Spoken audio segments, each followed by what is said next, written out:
மனுஷனை மட்டும் நம்பிடாதீங்க. எந்த நேரத்தில் எப்படி பீறி போடுவாங்கன்னே தெரியாது. அவங்க என்ன பண்ணுவாங்க, அவங்கள சில நேரங்களில் வேதம் அப்படி தான் சொல்லுதுங்க, ஆலோசனை சங்கங்களுக்கு கொண்டு போய் விடுவாங்க. சில பேர் கோர்ட்டு கேஸு என்ன வேணாலும் இழுத்து விடுவாங்க. நம்ம நம்பி நம்ம என்ன பண்ணுறோம், நம்ம என்ன வேணாலும் நம்ம பேசுவோம், அது நம்மளுக்கே அது பெரிய விஷயமா மாறும். அதனால தான் ஆண்டவர் சொன்னார், இந்த மனுஷனை குறித்து கொஞ்சம் நீங்கள் எச்சரிக்கையாக இருக்கிறது நல்லது.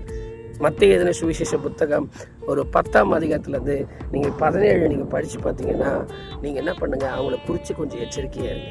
அவங்க என்ன வேணாலும் பண்ணுவாங்கன்றதுக்கு இது ஒன்று, சரிங்களா?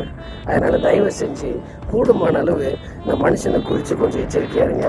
நீங்கள் செய்ய போகிற எந்த வேலையாக இருந்தாலும் எதுவாக இருந்தாலும் முதல்ல கடவுள்கிட்ட மாத்திரம் நீங்கள் சொல்லுங்கள், தேவன்கிட்ட சொல்லுங்கள். வானத்தில் இருக்கிறாரு, அவரை நோக்கி கூப்பிடுங்க. நீங்கள் ஒரு வேலை தொடங்கலாம், நீங்கள் எந்த விஷயமா இருந்தாலும்